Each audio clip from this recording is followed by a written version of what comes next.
Pessoal, estou iniciando a gravação para colocarmos esse material na plataforma, tá bom? O objetivo dessa gravação é colocar lá na nossa semana de aula para quem não pôde participar hoje.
Bom dia a todos, bom dia a todas.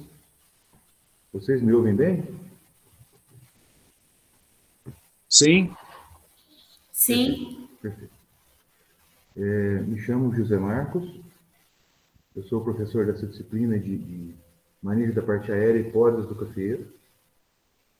Primeiramente, eu quero me apresentar e nós vamos fazer algumas informações rápidas sobre o funcionamento da nossa disciplina.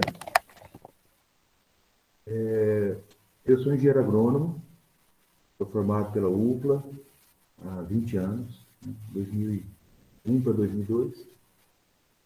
E ao longo desse tempo, né, eu fiz mestrado e doutorado na área de concentração em cafeicultura, grandes culturas, agricultura, grandes culturas, cafeicultura.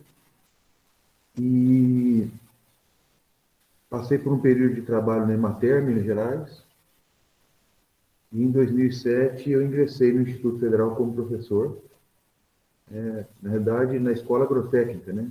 Naquele tempo era Escola Agrotécnica, como professor, e depois convertido em Instituto Federal. E desde aquele momento, minha área de trabalho no Instituto sempre foi cafeicultura, né?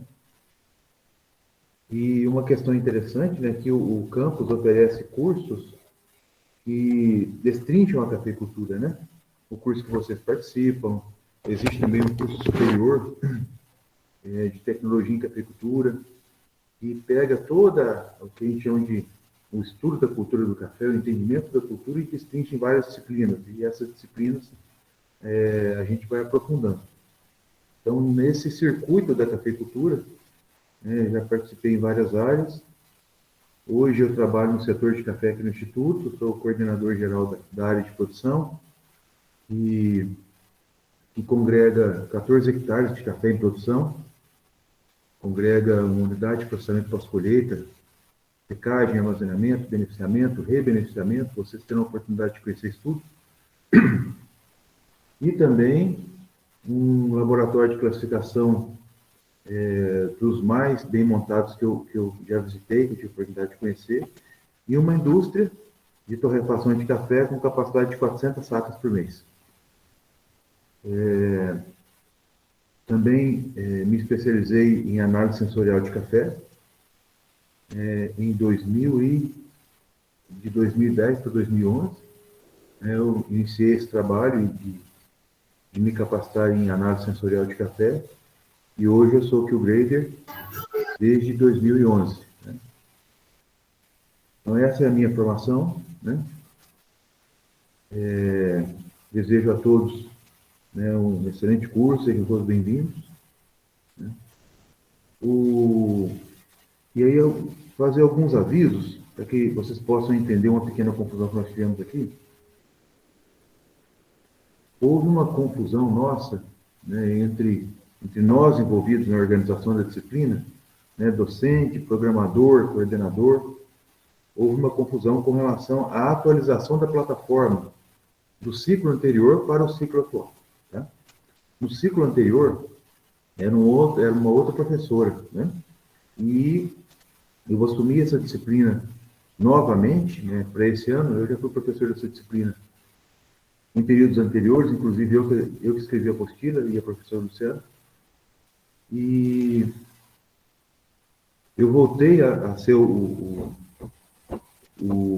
professor responsável por essa disciplina, mas houve um equívoco na hora de atualizar a plataforma.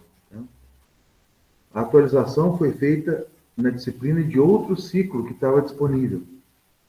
E aí ficou ali, só que ela ficou em outro ciclo anterior. Vocês não tiveram acesso. Né? E quando eu me deparei com isso, já era ontem, né? Porque eu programei a disciplina e liberei ela na terça. E ontem, quando eu ia entrar na disciplina para poder ver as dúvidas, ver como que seria a condução dessa conversa de hoje, que eu vou explicar a finalidade, eu percebi que as plataformas estavam trocadas. Aí, imediatamente já fez a exclusão daquela que não era certa. E já fez o backup ou a transferência dessa disciplina que hoje está na plataforma de vocês. Tá? Quais são as implicações práticas disso? Vocês terão o prazo da atividade avaliativa disponível na semana 1 prorrogado. Isso aí é uma coisa que vai acontecer naturalmente, porque não há período, tempo hábil para que vocês façam as atividades que estão lá.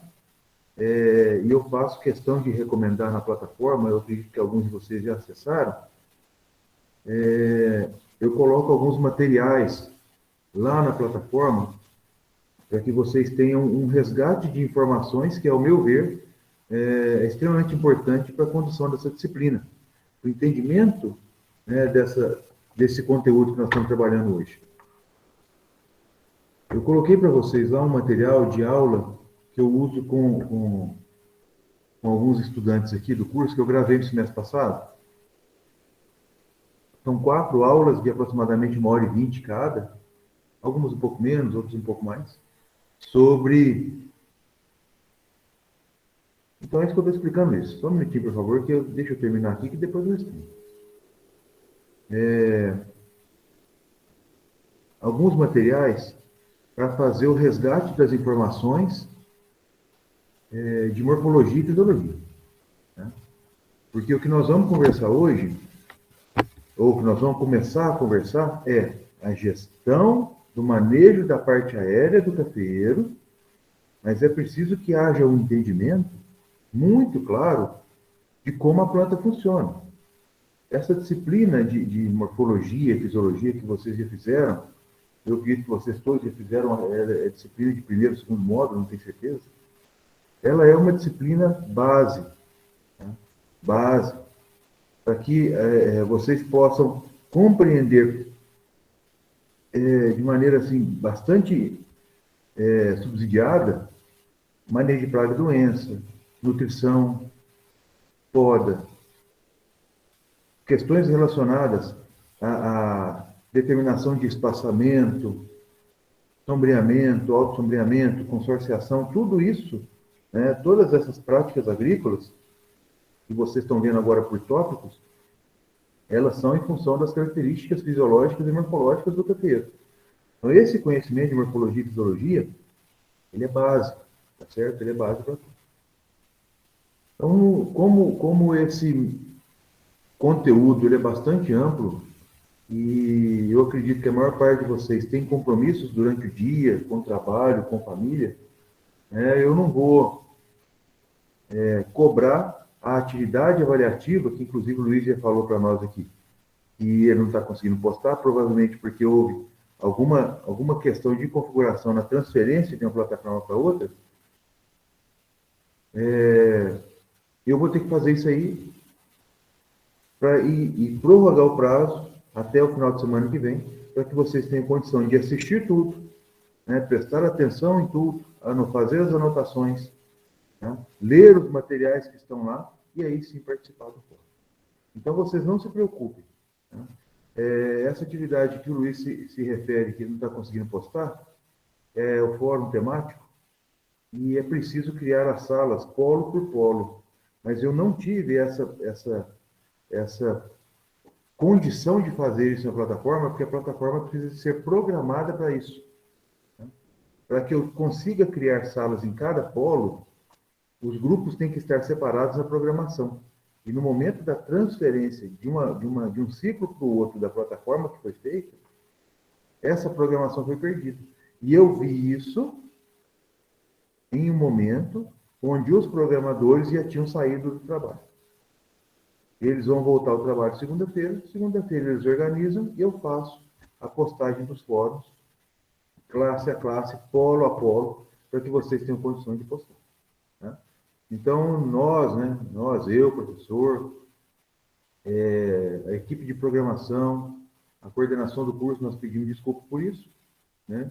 Por esse equívoco, mas ele já aconteceu, e nós vamos fazer de tudo para que vocês tenham condição de acessar todo o conteúdo, fazer todas as postagens, e isso em tempo hábil, tá? Em tempo hábil, porque nós estamos cientes da condição de cada um de vocês, da condição, ou da maior parte de vocês, né? Que são pessoas que trabalham durante o dia, que têm as suas famílias, e que conseguem dar atenção ao curso, mas aos finais de semana, em algum momento à noite. Tá? Então, essa realidade eu conheço desde que esse curso que vocês estão fazendo foi instituído. Né? Esse curso começou a ser instituído em 2007 para 2008. Tá? Efetivamente, né, a escrita de materiais em 2009, e eu estou nele desde o começo. Essa dinâmica eu conheço, eu compreendo as dificuldades, e nós vamos fazer de tudo para que essa plataforma esteja atualizada o mais rápido possível e vocês tenham prazo para poder resolver as coisas. Bom, falar um pouco sobre esse objetivo, né, o objetivo da nossa conversa, né? Semanalmente, qual o funcionamento da disciplina? Essa disciplina, ela tem carga horária para 3 semanas de trabalho. Né? E, obviamente, nós vamos ter que organizar esses prazos, né? Ela tem 3 semanas de trabalho. Ao final dessas 3 semanas, nós faremos uma atividade prática. Não imediatamente, nós vamos depender de várias situações, em especial a questão da pandemia. Tá? Mas está previsto, está negociado com o professor José Sérgio, coordenador do curso, a realização de uma aula prática aqui em Muzambinho, para que vocês possam vir aqui e ter esse conteúdo prático dessa disciplina de pods. Mas até isso acontecer, nós teremos 3 encontros síncronos. Né? Encontro síncrono via Google Meet, né? Possivelmente aos sábados mesmo, tá? Onde nós faremos a discussão, né? Nós vamos tirar dúvidas, nós vamos conversar sobre esse assunto por todas as 3 semanas. Por quê? A questão do EAD é interessante, ela é assíncrona. Isso aí é fantástico. Tá? O cara vai lá, acessa quando pode, o professor coloca o material. Bom dia para quem está chegando aí. Coloca material, acessa quando pode, faz uma parte hoje, faz outra parte amanhã. Mas semanalmente nós vamos passar pelas 3 sessões da apostila, que é uma apostila bastante completa e, vamos dizer, bastante extensa, são 58 páginas sobre esse assunto. Nós vamos passar em cada sessão síncrona pelo computador. Eu já leio as mensagens. Oi, Camila.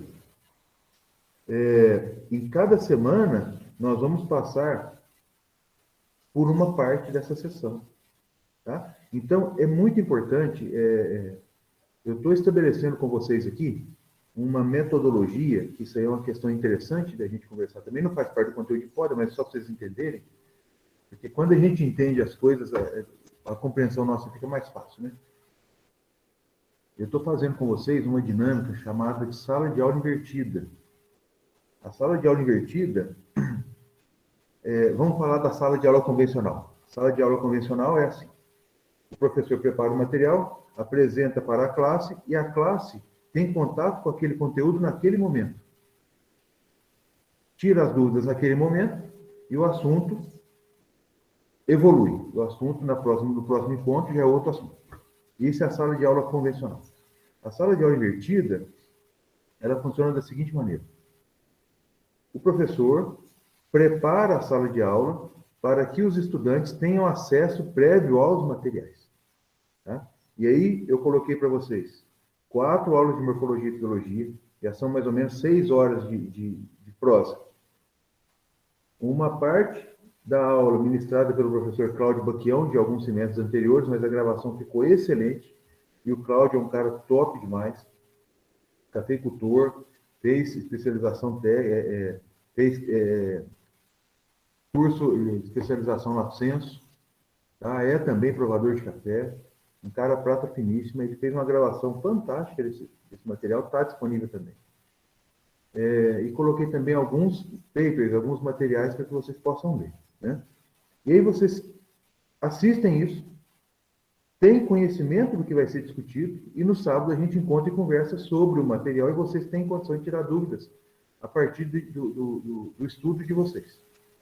O aprendizado ele é mais completo, ele é mais consistente, e ele exige, né, que vocês façam essa primeira parte. É importante que vocês acessem os materiais antes da aula síncrona, para que vocês tenham condição de compreender mais profundamente o que vai ser discutido no sábado. Tá? Então, toda semana nós vamos fazer isso. Nesse primeiro momento, nós vamos caminhar até a época de poda. Num segundo momento, nós vamos falar sobre tipos de poda e começar a falar sobre poda programada. E no terceiro encontro, nós vamos falar sobre alguns tipos de podas programadas que podem ser realizadas em alguns tipos de propriedades. Tá bom? Então, agora eu vou ver as mensagens todas aqui e já vou tirar as dúvidas de vocês. Só um segundo que eu vou passar no chat primeiro aqui. Bom dia, bom dia, bom dia, bom dia, bom dia, bom dia. Não estou ouvindo. Está ouvindo agora, Sheila? Sim. Beleza. Vamos ver aqui. Luiz, já respondi? Bom dia, atividade, não estou conseguindo postar. Beleza, já está respondido também. Pergunta da Roberta Maíra ou Mayra. Quem não tiver condição para ir, infelizmente vai perder. Postagem da Camila. Camila Rodrigues Silva. Camila, aqui é Zé Marcos da Mater. Eu fui extensionista da Mater 2 anos e meio. Foi a maior escola que eu tive. Mater é um... Olha, eu tenho um orgulho tão grande de falar que eu trabalhei na Mater, é uma gratidão tão grande, principalmente pelos colegas daquele tempo. Muita gente boa. E o João Bosco Minto, um deles. Coisa boa. Um abraço a ele, viu? Pode deixar que eu dou sim, Zé Um abraço, Marcos. meu Assim, amigo. e eu fiquei muito feliz também de te ter como colega, né? Porque na época que você trabalhou na Emater, eu já estava aqui. Fiquei muito feliz quando vi seu nome, até comentei com o João. Sim, é um prazer enorme agora te ter como professor também, além de um amigo. Obrigado, Camila. A satisfação é minha, viu? Eu me lembro que quando eu era da Emater, a gerência que nós trabalhávamos aqui em Guaxupé, ela foi dividida em 3 núcleos. Eu não sei se você estava nesse tempo. E esses núcleos eram subgerências ou subcoordenações gerenciais de escritório.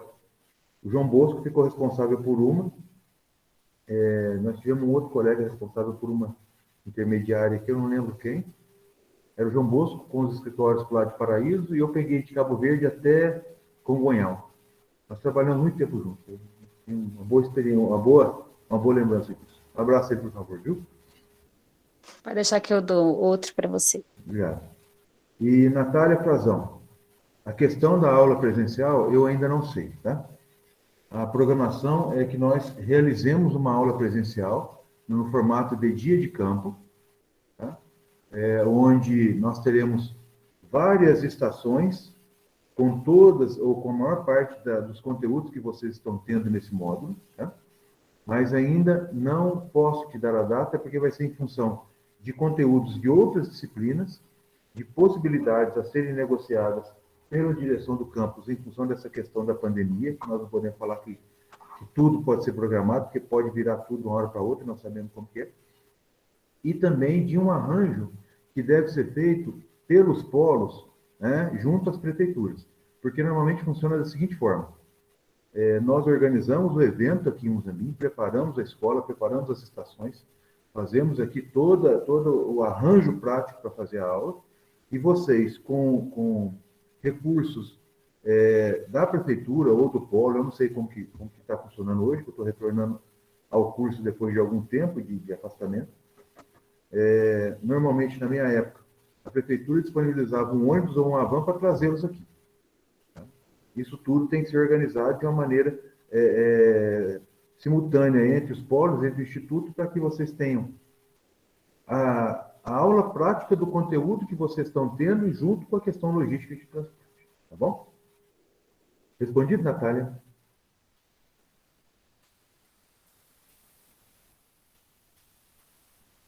A próxima mensagem aqui é Taiwane. É Taiwane mesmo que fala? Taiwane. Olha que nome bonito seu, viu? Respondeu sua pergunta. Serão dadas aulas presenciais? Sim. Nós teremos 3 aulas síncronas pelo computador para discussão do assunto, tá certo? E uma aula presencial no formato de dia de campo com os outros conteúdos que vocês estão tendo. Beleza? Mais alguma pergunta, gente?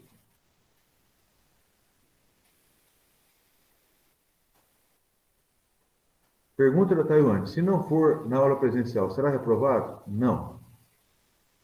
Não será reprovado e, na maioria das situações, a aula presencial não vale ponto. Tá? A aula presencial não é algo obrigatório. A pontuação é distribuída via plataforma. Se a aula presencial valer ponto, que eu acho que é muito pouco, tá? A ausência nela, ela não reprova, né? Mas é a oportunidade de ver a questão prática. Aí fica a critério e a possibilidade de cada um. Vocês são de longe, Campos Altos. Tem um amigo meu que tem uma fazenda aí, Fazenda Esperança. Chama Bruno Sidney de Oliveira Souza, dono da Academia do Café de Belo Horizonte. Cara, prata finíssimo. Tem um colega também, chama Glaston Rodrigues de Carvalho. Ele é da EPAMIG, sediado em Lavras, né? E também tem fazenda em Campos Altos. Jefferson, infelizmente, nós não gravaremos as aulas presenciais, tá bom? Nós não temos aparato tecnológico para isso. A aula presencial é presencial. Mais alguma pergunta, gente? Pergunta da Camila. No caso das aulas presenciais, nesse dia haverá outra disciplina junto? Sim. Nós faremos um dia de campo, com aproximadamente 20 a 30 minutos para cada conteúdo. Uma turma chega de manhã, coisa aí de 3, 4, 5 polos chegam de manhã, tem o conteúdo das 8 ao meio-dia. E esse 8 ao meio-dia, preenchido de estações do módulo que vocês estão tendo. Então, é um exemplo, não estou falando que vai ser, não. Vocês vão ter aula de poda, vocês vão ter aula de praga e doença, vocês vão ter aula de informática e vocês vão ter aula de nutrição. Exemplo. E aí vocês vão embora. E outra turma chega à tarde para ter as mesmas aulas. Quer dizer, o conteúdo, nós vamos aproveitar a vinda de vocês para ter aula prática de todas as disciplinas possíveis, tá bom? É por isso, Camila, que a aula prática, entre aspas, aula prática, esse dia de campo, é por isso que ele não vai acontecer imediatamente após a finalização do módulo. Porque tem que ser coincidente com outras disciplinas que vocês vão ter. Vão ter aproveitar a oportunidade. Geralmente a gente chama isso aí de encontrão. Né? Encontrão. É muito interessante. Só que esse encontrão tem que ser com cautela, porque o bicho está pegando, pô. Então nós vamos tentando conciliar as coisas, né? Meninos e meninas, a questão é a seguinte. A aula presencial, excelente. Mas não deixem de acompanharem o material que está na plataforma. Não deixem de assistir às aulas. Não deixem de ler os materiais. Isso é uma questão muito clara. Sabe? Tem gente que fala assim, eu vou fazer um curso e vou... dá para fazer ali, mais ou menos. Vou pegar uma resposta de um colega meu. É a coisa mais engraçada que eu penso, né? Como que as pessoas conseguem se enganar, né? Perder tempo de não responder uma pergunta e copiar. Isso é se enganar. Assistam todas as aulas que estão na plataforma. Leiam todos os materiais. Porque isso vai fazer com que vocês consigam compreender realmente o assunto.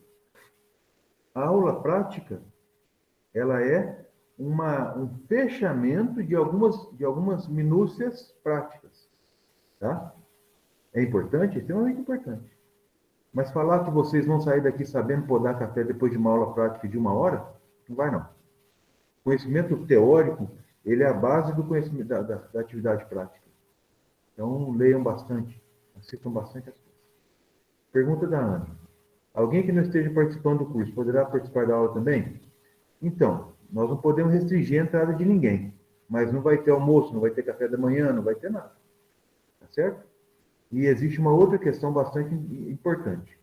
Se for feito o transporte via prefeitura, em van ou ônibus, alguma coisa nesse sentido, o transporte ele é feito para alunos, né?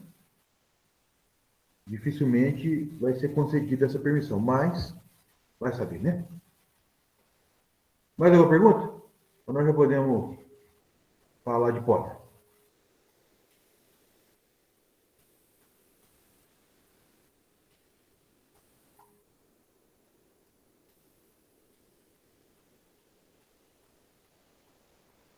Mais alguma pergunta, gente?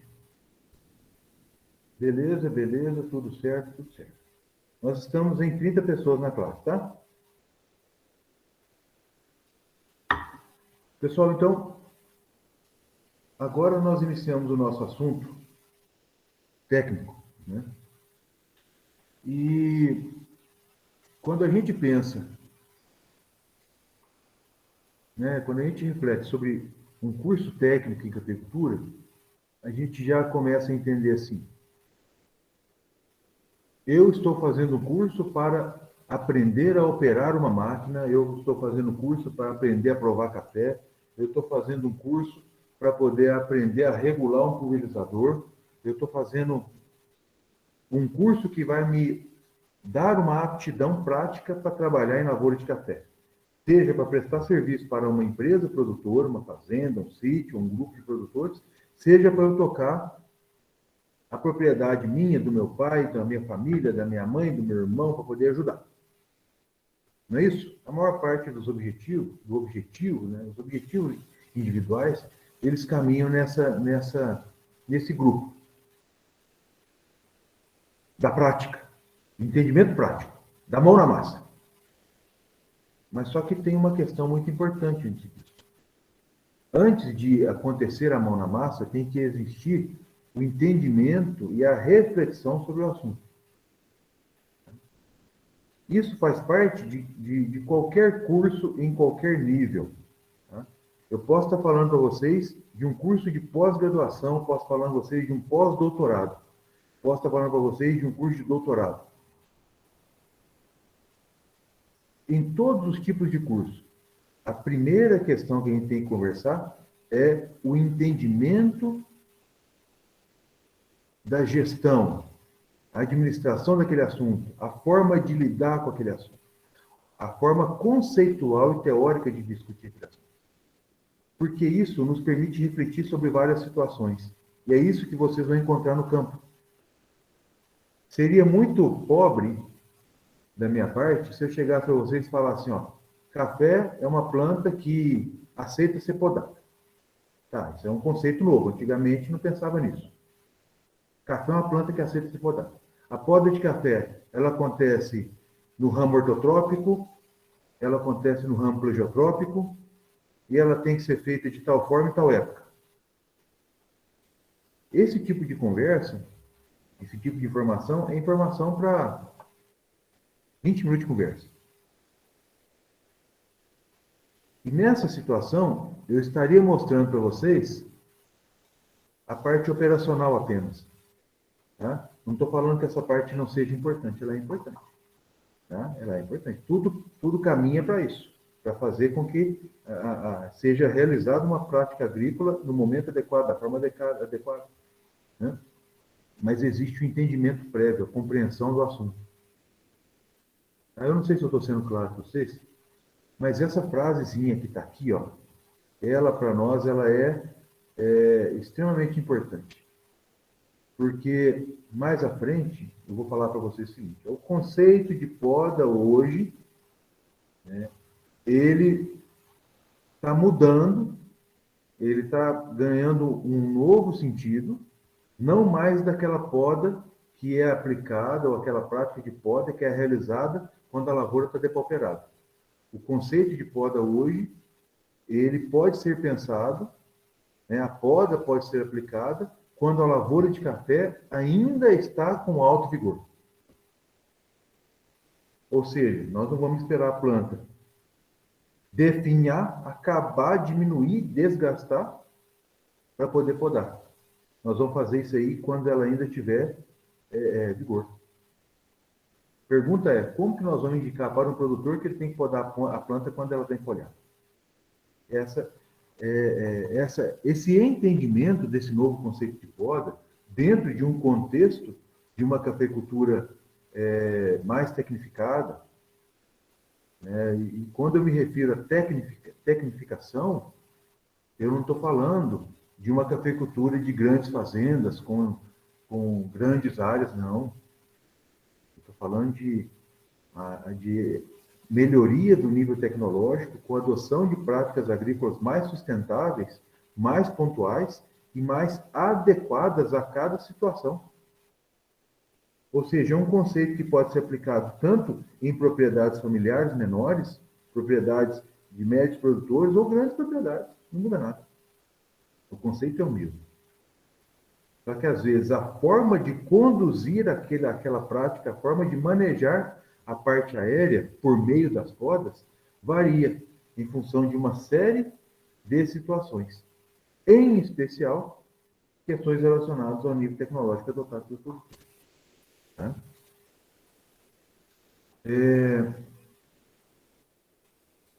Para a gente refletir um pouco sobre isso que eu estou falando, essa frase aqui, manejo da poda do cafeeiro. Ou seja, manejo da poda. A poda pode ser manejada. A poda pode ser realizada de diversas maneiras, em diversas circunstâncias diferentes. Ou seja, não existe uma receita de bolo. É a primeira mensagem que essa frase está trazendo para nós. Essa aqui, manejo da poda do cafeeiro. E aí vem o subtítulo, aumento da produtividade e diminuição da bienalidade. Agora eu vou gastar com vocês uns 2 minutos nessa frase aí, porque essa frase ela é extremamente importante para a gente compreender a questão gerencial. A poda, vocês que leram a apostila, a poda não aumenta a capacidade produtiva individual da planta. Isso é que essa característica genética. Mas o manejo da poda pode aumentar a produtividade de uma lavoura cafeeira. Um manejo adequado da poda tem condição de tornar um talhão de café mais produtivo.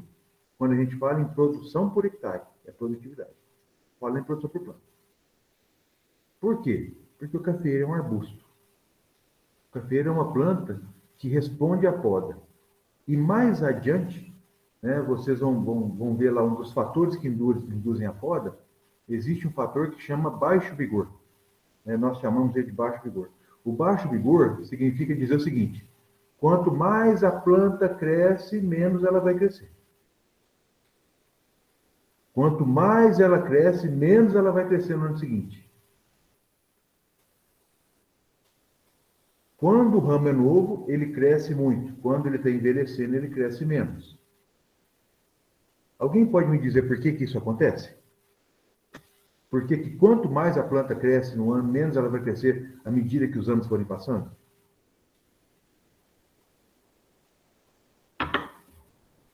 Alguém pode me responder? Pode abrir o microfone, pode abrir a câmera. Aqui não tem esse negócio, não. Nós estamos tudo em casa. Não se preocupe, não. O mais feio de vocês sou eu mesmo. Então, se eu sou mais feio, estou com a câmera aberta, vocês tudo podem abrir a câmera e falar. Alguém pode me explicar? Por que quanto mais o cafeeiro cresce, menos ele vai crescer ao longo dos anos? Porque ele vai perdendo as energias dele, o vigor dele, não sei. Exatamente. Vamos caminhar por isso aí, Ana. Vamos caminhando. Porque à medida que ele vai crescendo, ele vai perdendo a energia. Vamos mudar. Porque à medida que ele vai crescendo, mais ele gasta da sua energia para manter aquela estrutura que cresceu.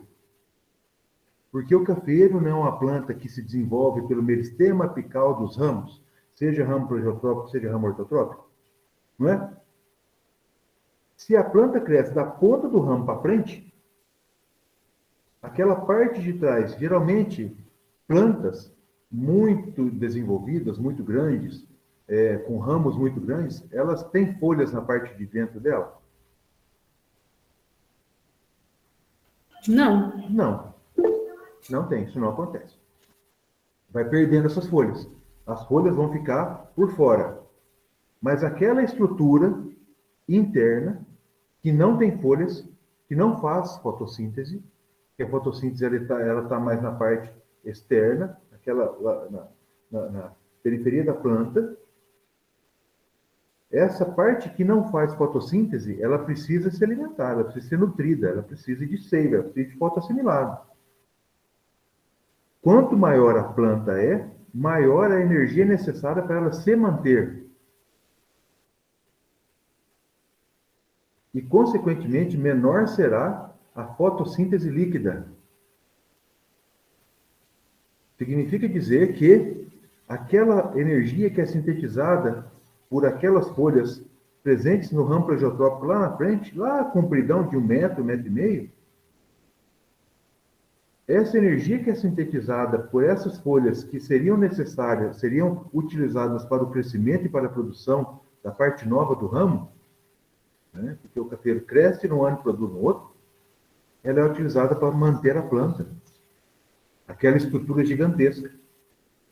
E a cada ano que a planta aumenta de tamanho, que ela cresce 8, 10, 12 nós, que vão ficando escondidos e perdendo folhas e não produzindo, e lignificando, aquilo ali vai pesando na demanda nutricional energética, e cada vez mais ela cresce menos. Bom, por que eu estou dizendo isso? O cafeiro é um arbusto que responde à poda. Isso nós já sabemos na prática. E quando nós deixamos ela sem podar por muito tempo, ela diminui seu vigor, diminui sua capacidade produtiva, diminui a produtividade horária. E quando nós fazemos um manejo adequado da poda, evitando que ela tenha essa sobrecarga diária que não produz, na prática nós conseguimos aumentar a sua eficiência de produção. Na prática nós conseguimos tornar as plantas mais produtivas. Por quê? Nós sempre teremos ramos novos. A planta vai ter o seu tônus de crescimento, o seu vigor, sempre estimulado. E com isso, a sua capacidade de produção, ela tende a ser a máxima.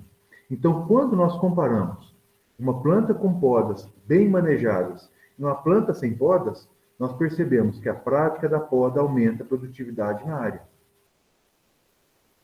Porque ela evita essa questão do baixo vigor. Vocês compreenderam isso? Compreendeu essa primeira parte? Por que o manejo da poda aumenta a produtividade? Não é que faz a planta produzir mais, não. É que permite que ela se expresse adequadamente em termos de capacidade produtiva. Né? E aí, o segundo pensamento. A poda diminui a bienalidade do cafeiro. Isso aí agora é outra história, mais 2 minutos falando. Só 2. O cafeiro é uma planta bienal. O cafeiro é uma planta que apresenta bienalidade de safras? Sim. O que é a bienalidade de safras? Primeira coisa, né? Vamos começar a compreender os termos. O que é um evento bienal? Alguém pode me dizer? O que é um evento bienal? É um evento que acontece De 2 em 2 anos. 2 anos. Isso. Exatamente. É isso aí. Então, vamos falar. Bienal do Livro de São Paulo. O que significa esse trem? Que a cada 2 anos os caras vão fazer uma feira do livro no estado de São Paulo. Lá na Paulista vai ficar um trem top.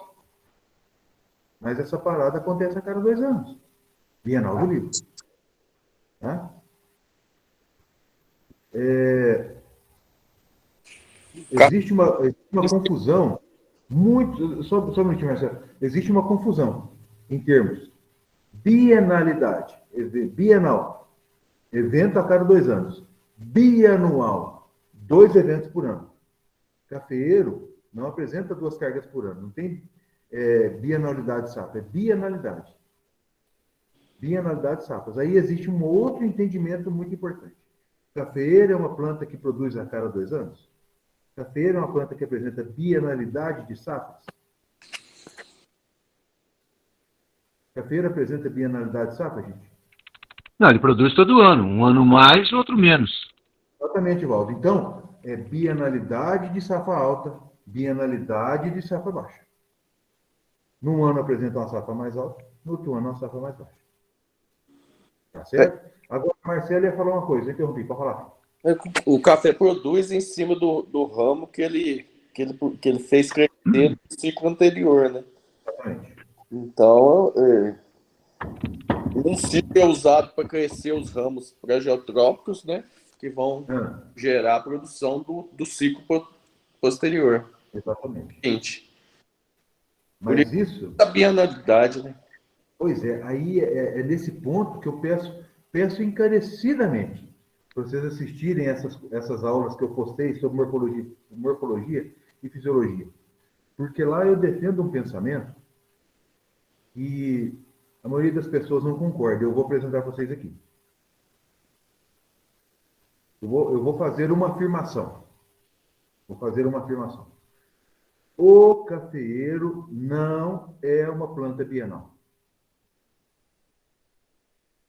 O cafeeiro arábica não é uma planta que normalmente deveria apresentar uma safra muito alta e uma safra muito baixa. Ele não deveria ter esse ciclo de safra alta, safra baixa, safra alta, safra baixa. Ele não deveria ter esse ciclo de maneira tão grave, tão importante, tão ampla, com tamanha amplitude de curva. Só que nós aprendemos café, eu aprendi café assim. O cafeeiro é uma planta bienal que apresenta safra alta num ano, safra baixa no outro. Eu aprendi assim. Mas hoje eu digo para vocês, cafeeiro não é uma planta bienal. A bienalidade é consequência de manejo. A bienalidade excessiva, ampla, 80 sacos por hectare, 20 sacos por hectare. 70 sacos por hectare, 25 sacos por hectare. Média. Média 50 sacos. Na média tá bom? Na média tá bom. Mas em termos de gestão, é uma zona. Não tá bom. Ô, professor, isso não é gerado pela própria safra alta? É isso. A safra alta... Ela impacta na safra baixa. Do ano seguinte. Exato. Mas veja por que isso acontece. Ô, gente, eu tô achando que o nosso tempo não vai dar, porque já é quase 10 horas e nós não saímos nem do slide de título. Por isso é que eu quero os encontros semanais, porque a prosa vai longe. Não tem uma regra para nós conversar.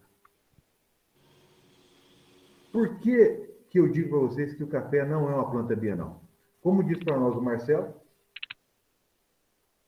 a safra alta impacta na safra baixa. Então, nós temos um comportamento senoidal onde uma planta que tem uma grande capacidade de produção, ela direciona a sua energia, direciona a sua fotossíntese, direciona todas as suas reservas para poder desenvolver os frutos. Só que, de maneira geral, nós podemos dizer o seguinte: o cafeeiro é uma planta que apresenta 2 tipos de drenos fortes. Dreno forte é aquilo que demanda a energia que a planta sintetiza. O que é um dreno? Fruto.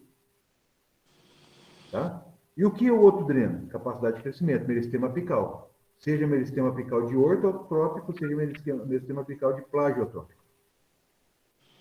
Numa situação de falta de comida, a mãe dá comida para ela ou para o filho? É uma pergunta que eu faço para vocês. Numa situação de falta de alimento, a mãe dá comida para o filho ou para ela? Para ela. Sempre para o filho, imagina. Pro filho. É uma coisa, até eu que sou pai, eu faço isso. Se faltou, é meu filho que come. A planta também pensa do mesmo jeito. Gente. Numa situação, a planta é a seguinte, ela fala assim: eu tive uma florada muito grande e eu tô cheio de filho, cheio de fruto. E eu preciso crescer para produzir mais. Mas a minha quantidade de comida é limitada. Eu não consigo fornecer comida para todos os meus filhos e não consigo fornecer comida para minhas partes de crescimento meristemáticas. Então eu vou direcionar comida para meus filhos. Então, em anos de safra alta, a planta enche grão, enche fruto. Em anos de safra, e nessa situação de safra alta, de dreno primário, produção alta, a planta não direciona, ou direciona em menor quantidade, energia para desenvolvimento meristemático, produção de novas folhas. Produzindo novas folhas, e filhote. Beleza, cara? Então tá bom, estou dando aula aqui. Fica à vontade. O meu está pronto. Tá bom? Em anos de safra muito alta, a planta não cresce. Na prática, o que nós vemos? carga acima de 50, 60 sacas por hectare, 8, 9, 10 litros de café por pé, em média, a planta produz muito, mas ela apresenta uma baixa capacidade de crescimento, 4 nós, 5 nós por ano, sendo que a média é de 20 a 25 dias por par de folha. Ou seja, em ano de crescimento normal, o café deve crescer no mínimo 14 pares de folhas.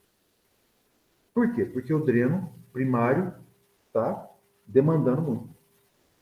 Agora, quando a carga ela é menor, porque o cafeiro cresceu menos no ano anterior, porque no ano anterior foi safra alta e a comida foi para os filhos, consequentemente a planta, mãe, cresceu menos.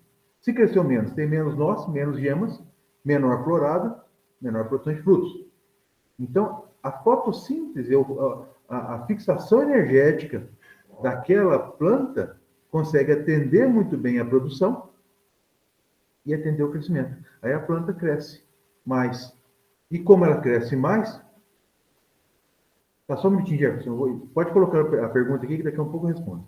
Como ela cresce mais, ela produz mais no ano seguinte. Mas se ela produz mais no ano seguinte, ela cresce menos. Então gera essa sobe e desce, esse efeito sanfona.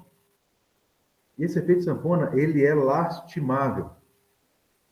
Então, quando a gente entende essa questão da poda, quando a gente compreende que com a poda nós conseguimos melhorar a capacidade de crescimento da planta, a gente consegue fazer com que o arbusto tenha o seu tônus de crescimento estabelecido, ele consiga crescer e produzir todo ano e, consequentemente, diminuir a bienalidade.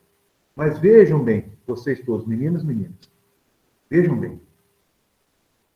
Quando a gente fala de manejo de poda, nós estamos indo para um novo conceito, onde esse novo conceito, ele depende de espaçamento, ele depende de manejo fitossanitário, ele depende de manejo nutricional, tá? Ele depende de manejo da fertilidade do solo, ele depende de espaçamento, de cultivar, de toda uma situação, né, que não é só a poda. Ou seja, não adianta a gente falar em aumento da produtividade, diminuição da bienalidade, fazer podas sistemáticas na lavoura de café se o cara não faz análise de solo todo ano. Isso ficou claro? É um negócio meio doido, porque o que eu estou falando para vocês nós estamos falando de uma prática agrícola que é o manejo, que é o uso da poda como manejo da parte aérea, num sistema de engrenagem, onde isso é um dente, mas nós precisamos de adequar o sistema. Nós precisamos adequar o conceito. Nós precisamos adequar o conceito. Nós precisamos entender que não adianta pegar um exemplo simples. O camarada compra um carro, né, de altíssima tecnologia. Fala para mim um carro agora de altíssima tecnologia. Já te respondo, Jefferson. Um carro de altíssima tecnologia lançado agora. Alguém fala para mim, eu entendi de carro. Um CR-V, professor? Um CR-V. O cara compra um puta de um CR-V. Exatamente da Honda, né?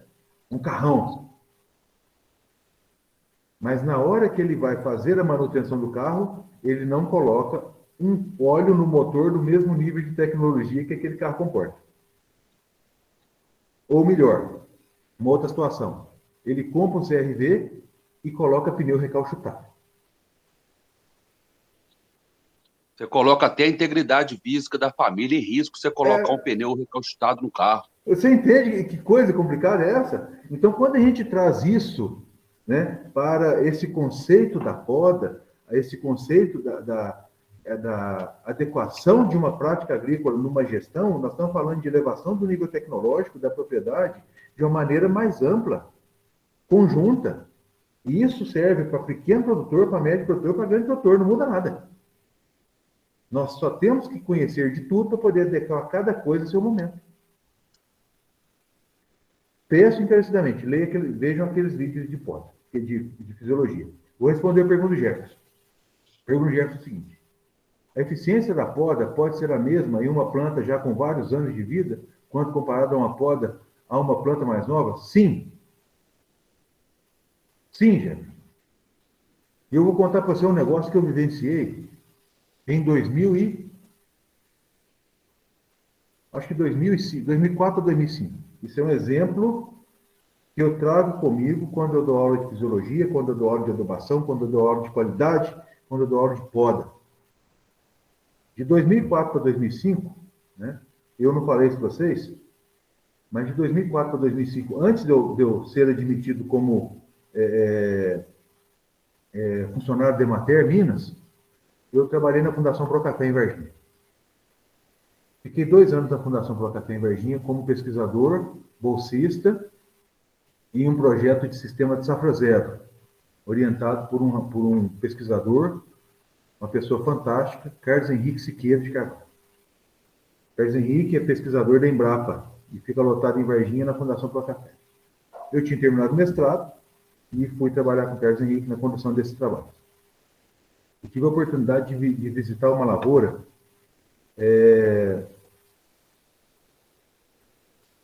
município de São Viçoso, perto de São Lourenço, Serra Mantiqueira. Uma lavoura de Bourbon, plantada de cova, 98 anos, que tinha ganhado concurso de qualidade da BSA naquele ano. Tá? Ou seja, é uma situação de rejuvenescimento. E o cafeeiro, esse arbusto, ele possibilita isso. Os arbustos possibilitam isso. Ou seja, quando nós podamos, aquela parte que está crescendo se comporta como planta nova mesmo.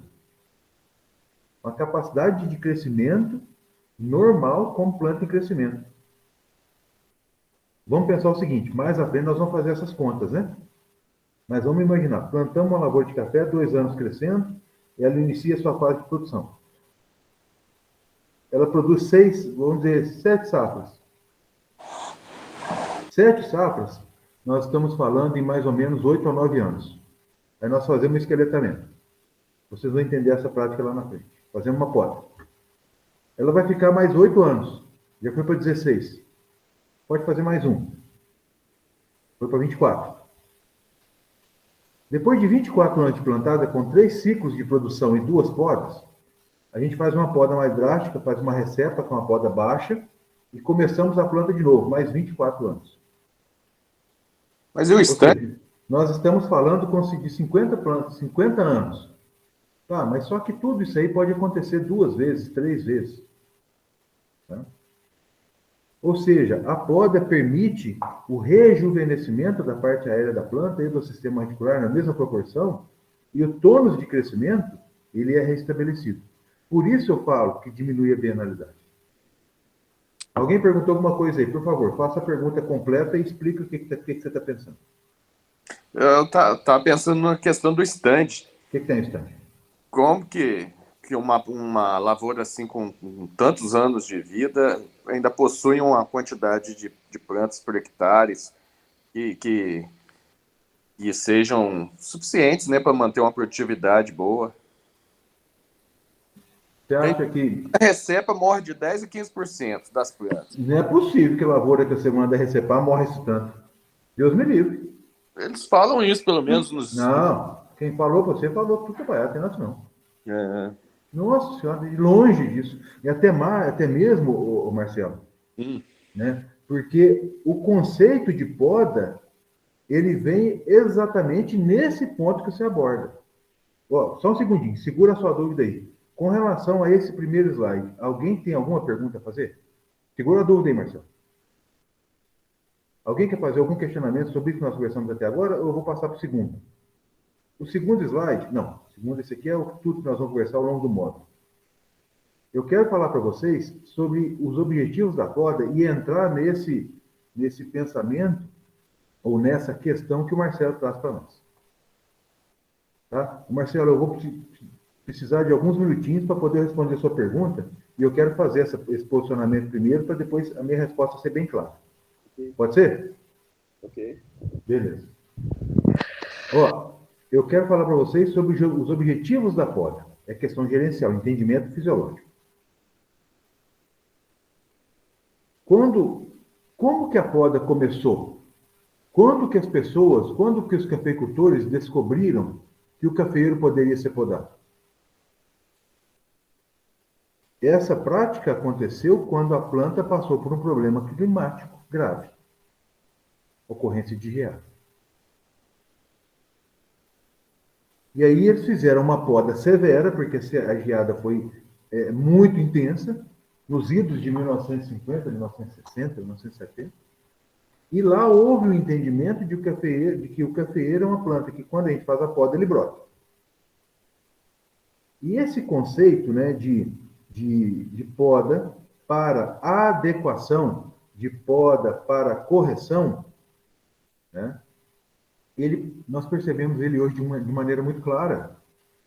Grande parte das pessoas entendem que realizar poda em lavoura de café é tirar a planta do buraco. A planta cresceu demais, deu muita carga, deu seca de ramos, deu muita ferrugem, deu muita cercosporiose, perdeu muita folha, depauperou, eu vou podar. Aí é uma poda de correção. Ou uma outra situação. Aconteceu uma geada aqui na propriedade. Matou uma parte da planta, seja uma geada severa, seja uma geada menos intensa, mas aquela parte que foi danificada ela é cortada. Ou seja, poda de correção. É uma poda que acontece porque a planta passou por um estresse. Seja um estresse nutricional, seja um estresse hídrico, seja um estresse climático. Só um segundinho. Filhote, pega um copo d'água, pai, por favor, filho. Eu tenho um copo aqui. Aqui, ó. O copo tá aqui. A planta, ela passou por uma situação de estresse. E isso leva a podar. E aí, o cafeeiro brota. Perfeito. Mas qual é a característica desse entendimento de poda? Nós vamos permitir que a planta sucumba. Nós vamos permitir que a planta entre. Obrigado. Nós vamos permitir que a planta utilize todas as suas reservas. Nós vamos permitir que a planta se depaupere. Nós vamos permitir que ela perca folhas. Nós vamos permitir uma alta incidência de ferrugem. Nós vamos possibilitar a mortalidade de raízes. Ou seja, a planta enfraquece. Numa situação de enfraquecimento, planta totalmente esgotada nutricionalmente, totalmente esgotada em termos de fisiológicos, desequilíbrio hormonal, quebra de dominância apical, por conta de atividade fisiológica, por conta de dreno muito alto, por conta de safra muito alto. Numa situação dessa, vocês acham que a capacidade de resposta dessa planta, ela vai ser uniforme ou desuniforme? Ela vai ser a máxima possível? Ela vai ser uma resposta adequada? Ou nós vamos ter uma situação de plantas que sofreram tanto que vão morrer e não vão conseguir nem podar, nem brotar? Porque a poda em si já é uma agressão fisiológica. O que nós vemos hoje, meninos e meninas, é uma situação que a planta, o que nós vemos nessa situação. Opa, desculpa, gente. Eu estou projetando. O que nós vemos hoje é uma situação de entendimento onde a maior parte dos técnicos que eu digo, técnicos de campo, técnicos em agropecuária, técnicos de cafeicultura, agrônomo, só tem uma área que trabalha no campo. A maior parte o que nós vemos hoje é que a maior parte das pessoas tem o entendimento de que poda é uma prática a ser utilizada quando a planta está fodida. De que poda é uma prática a ser utilizada para tirar a planta do buraco. E aí, Marcelo, morre mesmo. Porque a planta já sofreu tanto antes da poda seja com uma carga muito alta e um desbalanço nutricional importante, seja por uma questão climática grave, ou de excesso de temperatura, ou de temperatura muito baixa, ou de falta de água, a planta já sofreu tanto com aquela situação que a hora que a gente faz uma poda nela, ela morre mesmo. Ela não tem força. Ou seja, permite que essa planta realmente, literalmente, coloque o pé na cova. E depois é só jogar uma pá de cal por cima mesmo, não tem o que fazer não. Infelizmente, esse é o entendimento que nós temos da poda. Ou nós não, a maior parte das pessoas. Porque o meu pensamento, meninos e meninas, é esse aí, ó. É da poda de manutenção. Agora, o que é o grande desafio? Quando nós chegamos numa propriedade e falamos assim, produtor, é necessário fazer a poda dessa lavoura de café. Porque ela está sem folhas, porque ela está com seca de ramos, porque ela está completamente depauperada por quaisquer motivos de desordem fisiológica, ou porque aconteceu uma geada. É claro, o produtor está vendo que aquela planta está depauperada, então o aceitar aquela poda é uma coisa natural. Agora, nós devemos ou deveríamos pensar em poda de manutenção. Poda de manutenção é o seguinte. Vamos voltar lá ao exemplo do carro. Tá? Vamos voltar ao exemplo do carro. Foi programada uma viagem de final de ano. Programou a viagem lá de final de ano, certinho. Só que não fez a manutenção do carro. O que seria manutenção do carro?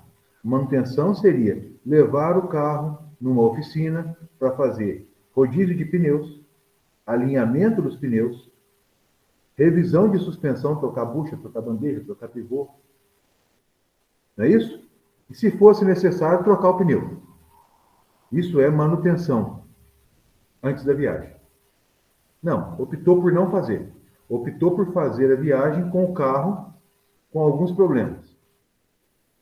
Lá na frente, aconteceu uma aquaplanagem, o carro rodou na pista e bateu no guarda-reio.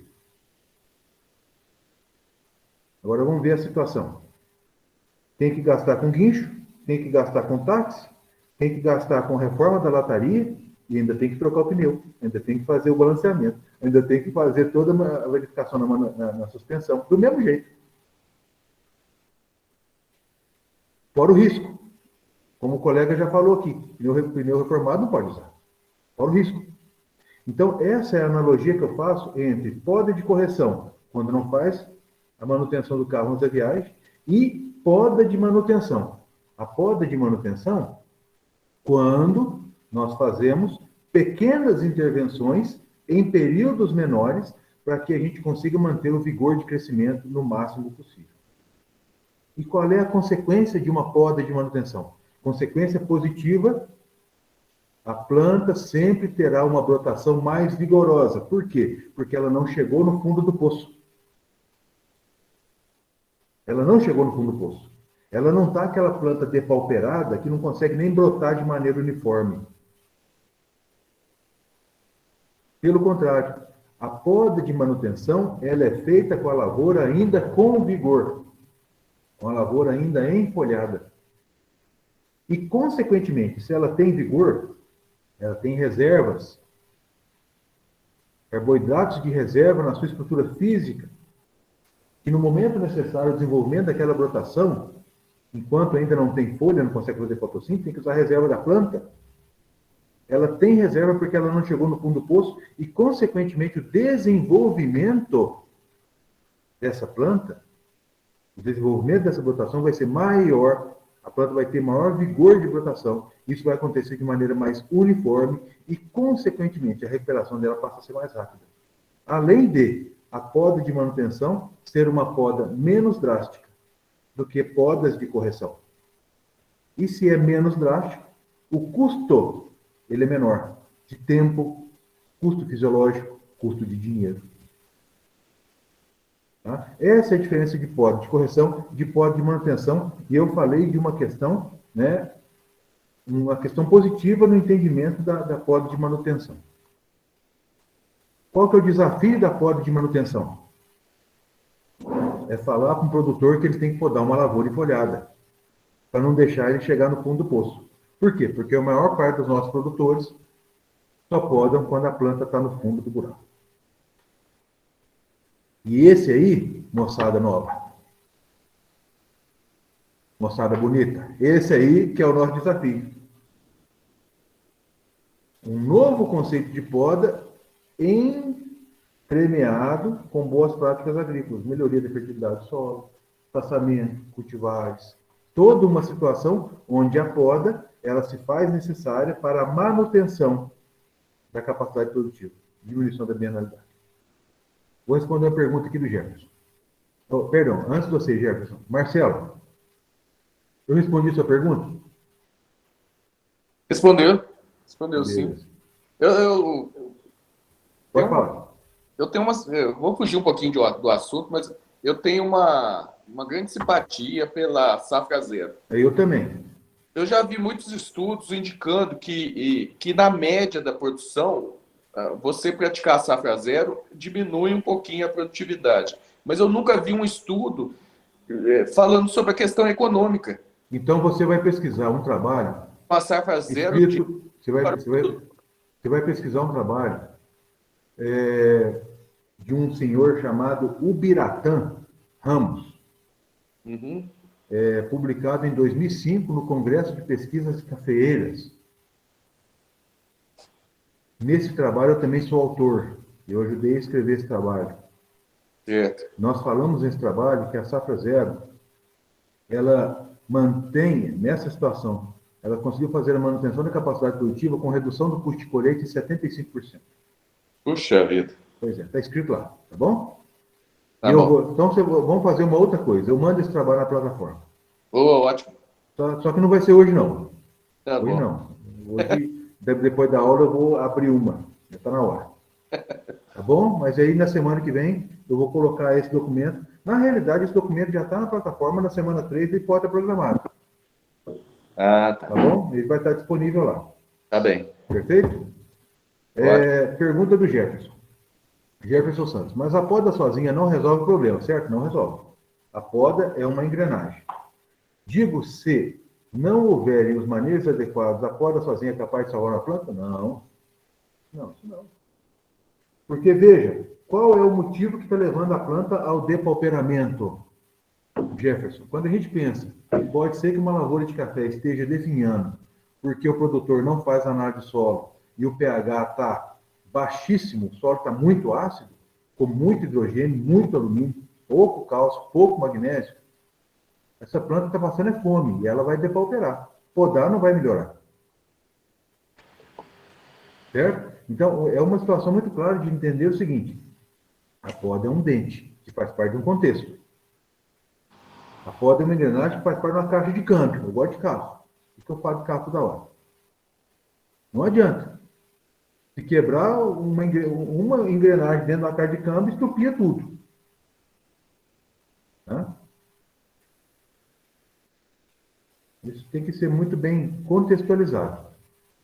Vamos pensar uma outra situação. Alta infestação de cigarro, quesada gigas, aquela bruta. Adianta podar? Não adianta, vai estupiar do mesmo jeito.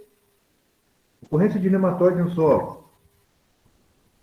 Então, tudo tem que ser arranjado. Tudo tem que ser compreendido dentro de um conceito de nível tecnológico. Vou colocar esse vídeo para vocês verem também. É um vídeo feito por um amigo meu chamado Gustavo Renault Reis de Almeida. O Gustavão é de Varginha, irmão meu, um cara prata finíssima. O Gustavo, ele tem um vídeo no YouTube, um canal no YouTube chamado No Pé do Café. E ele fala sobre os níveis tecnológicos, eu vou colocar isso para vocês verem. A gente compreender, para que vocês possam compreender que cafeicultura não é a mesma. Mas o conhecer a planta faz com que a gente possa entender o que fazer caso a caso. E esse é que é o nosso desafio. Nós temos que saber posicionar as nossas orientações em função daquilo que nós estamos vendo em termos de realidade de produção. Não adianta falar em poda de manutenção para um cafeicultor que só entende poda como correção. Nós temos que, aos poucos, ir falando. mas a compreensão não vai ser 100%. Mas a hora que a gente pensa do ponto de vista do manejo fisiológico, a gente entende, olha, o cafeeiro é uma planta que tem as suas características definidas geneticamente, fisiologicamente. É uma planta C3, é uma planta que, em relação à planta C4, tem um comportamento diferente com relação à fotossíntese, com relação ao sombreamento, à capacidade de crescimento, à sobreposição de crescimento e produção. Então, tudo isso faz parte do entendimento que nós devemos ter da fisiologia, da morfologia, para a gente possa pontuar essas questões de poda, tendo um conceito, né, uma visão. Eu estou falando de poda corretiva ou eu estou falando de poda de manutenção? Eu vou retirar a planta do buraco ou eu vou fazer uma intervenção mais simples, porém com a planta ainda vigorosa? E perder um ano de produção, mas ganhar uma safra alta em 8. Isso é conceito, isso é conceitual, tá? Jefferson, respondido?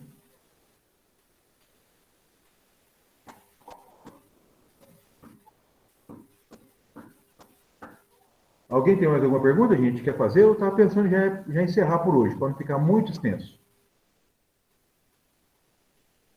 Alguém tem mais alguma pergunta? Pode abrir o microfone e falar. Se quiser escrever, pode escrever. Esse conceito de poda é relativamente novo, né? Sim. Porque há quase 300 anos aí da chegada do café no país, a evolução foi mais lenta, né? Em 32, com a abertura do Instituto Agronômico em Campinas, houve aí uma evolução, né? Marcou um novo marco na cafeicultura e tudo mais.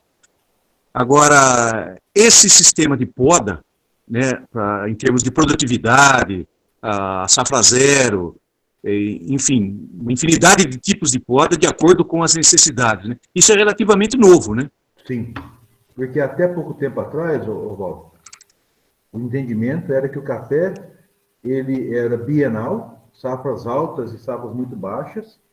Ele era, né? O entendimento é que a planta já era naturalmente bienal, que o cafeeiro tinha que ser plantado de cova, de 3x2, de 3,5x2, de que o plantio adensado era algo desnecessário e até certo ponto inconsequente, e hoje nós estamos entendendo que não. Hoje a visão que tem da lavoura de café é uma visão um pouquinho diferente. Praticamente uma revolução, né, na área produtiva do café. Exatamente. E graças a Deus, isso está sendo acompanhado pelos nossos companheiros baristas, pelos nossos companheiros torrefadores, que estão fazendo um puta de um trabalho, apresentando os cafés especiais de maneira particular, pontual, sabe? Vamos dizer assim, a evolução da primeira para a segunda para a terceira onda, né, daquele consumo de cafeína para o consumo doméstico de cafés especiais, usando métodos de diversa ordem, fazendo o café sair desse conceito de estimulante para o conceito de uma bebida que traz prazer ao consumir e faz parte de um momento social importante. Tudo está mudando. E nós estamos numa época de transição. Uma coisa que me impressionou aí... Tem um conceito, Waldo, só um segundo, tem um conceito muito interessante quando a gente fala na cafeicultura. Você trouxe um resgate histórico aí do IBC, dos 300 anos. Veja, a cafeicultura brasileira, ela iniciou efetivamente em 1830, quando o Brasil foi reconhecido como exportador de café, e em 1845, o maior exportador de café, exportador de café do mundo.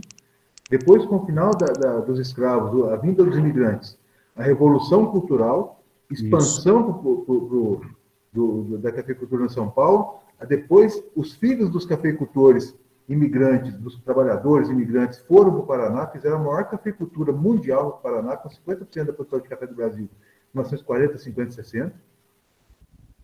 E aí a cafeicultura brasileira entrou num declínio por conta de questões climáticas e sociais em 1975, 68, 75, a geada negra, até chegar a 9 sacas por hectare em 1989, e culminou no fechamento de IBC em 1990.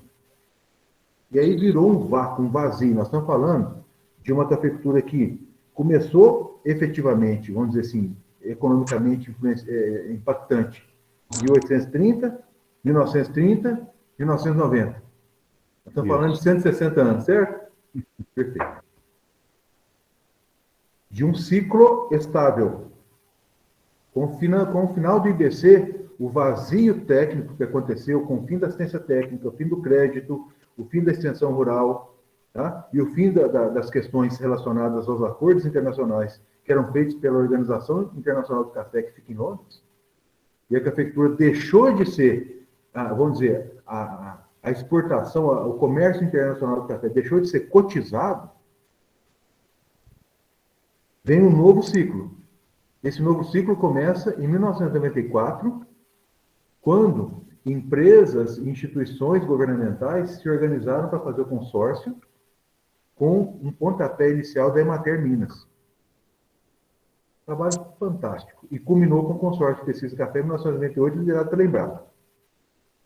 Ou seja, nós estamos falando em 1998, 2008, 2018, 20 anos. 24 anos, 25 anos. Nós estamos falando em 160 anos, de 1830 a 1990, um ciclo fixo onde a cafeicultura não mudava, mas chegou em 9 sacas por hectare. Nós estamos falando em 20 anos, 25 anos, de novo ciclo pós-fechamento IBC, que foi uma instituição que eu também devo um aprendizado fantástico. Fez maravilhas para a cafeicultura brasileira. Lógico, tudo tem prós e contras, né? Nem tudo é perfeito. Sim. Mas veja, nós estamos falando em um novo ciclo de 20 anos. Do país maior produtor de café do mundo, segundo maior consumidor. Exatamente. Mas agora veja, o conceito de cafés especiais, certificação, produção sustentável, carbono zero, todas essas circunstâncias de conjuntura agrícola de 2000 para cá. Quando que começou a desenvolver o mercado de cafés especiais nos Estados Unidos, o maior consumidor de café do mundo? Tem algum barista, tem alguém que trabalha com qualidade aqui, pode falar isso para nós? Trabalha com exportação de café? Esse troço começou em 2000, gente. Sabe? O Instituto...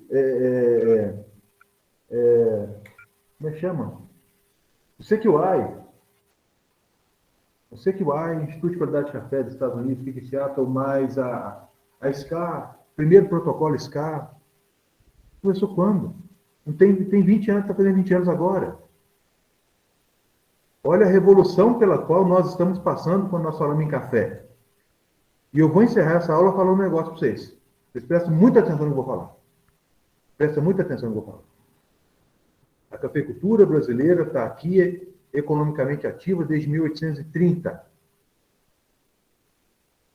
O Brasil é o segundo maior consumidor de café do mundo e o café é a segunda bebida maior consumida do mundo. Nós somos o maior produtor de café do mundo desde 1845. Se for para vocês se formarem para fazer a mesma coisa, desiste do curso hoje. Porque se for para fazer o mesmo, não precisa da gente. Nós estamos aqui para fazer uma cafeicultura diferente, com entendimento diferente. A se começar pela planta. Conheçamos a planta, para que a gente possa fazer aquilo que pode ser feito de maneira sustentável, utilizando melhor os recursos naturais, otimizando o sistema produtivo, produzindo com menor custo e maior quantidade, com melhor qualidade. Porque se for para fazer a mesma coisa que esse povo faz, ó, vou tomar uma, chega. Vocês entendem o pensamento? A questão é muito simples, gente. E eu vou falar um negócio para vocês. Vocês estão no melhor curso de café do Brasil. Com todas as limitações. Não é porque eu sou professor, não. É porque eu enxergo a estrutura que foi colocada nesse apostilado que vocês têm. Sabe? E, ó, vocês vão ver. Nós vamos ainda conversar bastante sobre isso. E só põe um negócio na cabeça de vocês. Meninos e meninas. nós estamos reconstruindo a cafeicultura. Tá certo?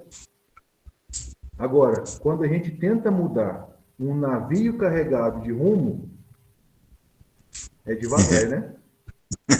Porque senão quebra o leme. Aí ele fica desgovernado. Mas o conceito primeiro a ser mudado. Beleza? É isso aí. Alguém Boa aula, viu? Excelente aula. Obrigado, viu? Eu agradeço, Paulo. Imagina, eu que agradeço. Meninos, mais alguma pergunta? Tá certo, Mara? Oi, Professor, eu só queria comentar, né, em relação ao que você falou da cafeicultura há um tempo atrás e hoje em dia. Eu vejo questão, eu e meu esposo, a gente tenta levar a cafeicultura aqui, levar o sítio da gente por esse lado, mais natural, tentar produzir um café de qualidade, gastando menos, com umas variedades novas. E eu vejo há um tempo atrás, não muito tempo, aqui, uns 10 anos atrás, fazer o que a gente faz hoje. Tem muita gente que torce o nariz, acha que é bobeira, acha que a gente está perdendo tempo, mas a gente tem visto um bom resultado. Até a gente tem uma lavoura de catuai, ela é numa ladeira e é plantada assim com um espaçamento bem fechado. Então tem que sempre de 2, no máximo 3 anos estar esqueletando, mas produz um café excelente. E a gente tá, e é uma lavoura que, assim, pelo tempo que ela tem, pela idade que ela tem, ela tá muito vigorosa, tá bonita. Então a gente está tentando levar por esse lado, né? Tentando inovar. O caminho é esse. Tá certo? E segue, viu? Porque o que mais tem é pessoa falando que vocês vão fazer errado. Porque tá todo mundo pensando no sistema antigo. Uhum. Toca o pau, toca o pau. Tá bom? Certinho. Meninos, meninas, bom descanso, bom final de semana. Nós nos encontramos online pela plataforma e no sábado que vem, aula síncrona no mesmo bate-horário, no mesmo bate-local. Beleza, bom final de semana aí para todo mundo. Obrigado. Final de semana para todo mundo aí. Obrigado, professor. Excelente aula, parabéns. Eu agradeço. Obrigado pela participação de vocês, tá? Tchau, Bom dia, pessoal. Bom final de semana.